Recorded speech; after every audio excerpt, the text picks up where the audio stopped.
Good evening, good afternoon, good morning, good day, or whatever it is you decide to watch this homework video. So one thing I'd like to point out is that our standard has changed. In the past several homework videos, we have covered budgeting, and we are now transitioning from budgeting into savings. Now, everything we do for the next several weeks, class, I want you to understand, it is all based off that monthly budget we have established. You cannot have savings until you have established a monthly budget. You cannot meet short, mid, and long-term financial goals until you have a budget. You cannot invest in the stock market and retire a millionaire until you have a budget. So our standard for this video is to explain cash management strategies including debit accounts, checking accounts, and savings accounts. Alright, so we have two LEQs for this video. Compare checking versus savings accounts, and what is the recommended amount to have in your savings account? Believe it or not, there is an actual number that most people recommend. So here we go. This is going to be a quick LEQ. Compare checking versus savings accounts. Now, I'm not going to spend too much time on this because I trust you guys have been alive and breathing in the United States the past, 15, 16, 17, 18 years, and you are well aware with these terms. But let's do a brief review. A checking account, I went to wellsfargo.com. That is the bank I use. Bank of America, Mid-Florida. These are all reputable banks right in our area. Here's what they said a checking account is. A checking account offers easy access to your money for your daily transactional needs and helps keep your cash secure. Customers can use a debit card or checks to make purchases or pay bills. So a checking account is basically something you treat like cash. It's for your day-to-day variable cost, fixed cost, paying bills, things of that nature. So a debit account works very similar to a checking account. That is, if they give you a debit card, it is treated like cash. When you slide a debit card and the bill is $13, $13 immediately comes out of your checking account. Now let's contrast that with a savings account. Now a savings account is not something you pay bills from. If you are paying bills from a savings account, you need to reevaluate your budget. You do not pay bills from a savings account. You do not pay variable costs for a savings account. In fact, there are no credit or debit cards even available that allows you to spend from your savings account. That would make it a checking account. So a savings account allows you to accumulate interest on funds you've saved for future needs. Interest rates can be compounded on a daily, weekly, monthly, or annual basis. Now this last sentence right here, interest rates can be compounded on a daily, weekly, monthly, or annual basis. That sentence alone is going to be the nature of almost a week's worth of homework videos. This is when we start talking about investing in interest and making money and things like that. So we will be covering that last sentence. For now, what I want you guys to know is that a savings account allows you to accumulate interest on money you put in there. Remember, it should be 20% of your average monthly income, and it's not something you spend money from on a regular basis. Okay, so here we go. Now, what is the recommended amount to have in your savings account? So most experts recommend between 3 and 6 months of your monthly salary or living expenses in a savings account. So living expenses are things like your fixed cost and variable cost. So basically most of your budget, not including your discretionary income. Remember, discretionary income is money that is left over after your expenses have been paid.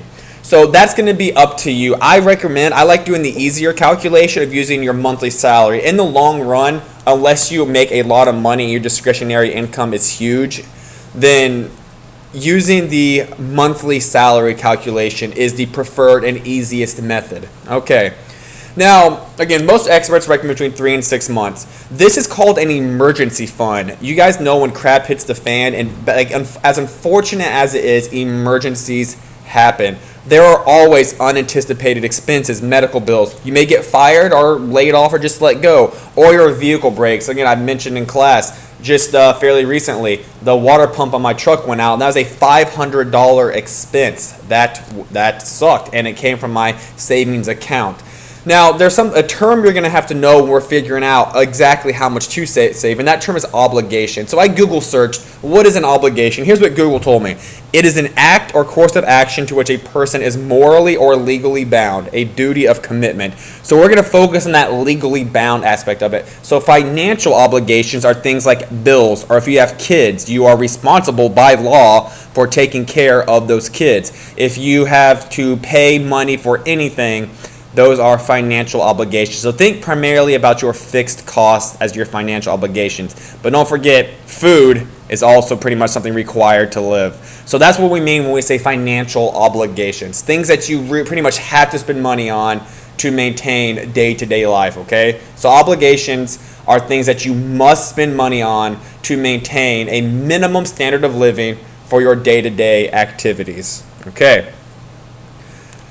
So how much should you save? I mean, let's take a look back here. 3 to 6 months, that's a wide range. That can be several $1,000s difference between people. And I'm going to say it depends on the level of your financial obligations. People with lower levels of financial obligations, such as less bills, maybe they do not have any kids, maybe they are, 20 years old, still living at home, so they don't have to worry about rent. The lower levels of financial obligations, I would recommend 3 to 4 months.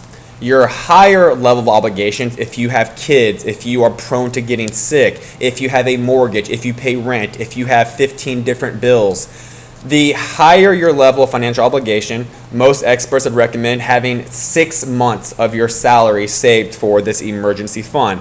So let's do some very quick examples. So person A has a net income. Recall, net income is money left after taxes. Has $3,000, so they're doing well. That's a lot of money. Income after tax at $3,000, they are doing very well. And to top it all off, they don't have many financial obligations. Maybe they have a car payment, maybe they have car insurance and a cell phone bill, but nothing too crazy. They don't have kids. Kids is the biggest one. As soon as you have kids, your financial obligations go up exponentially.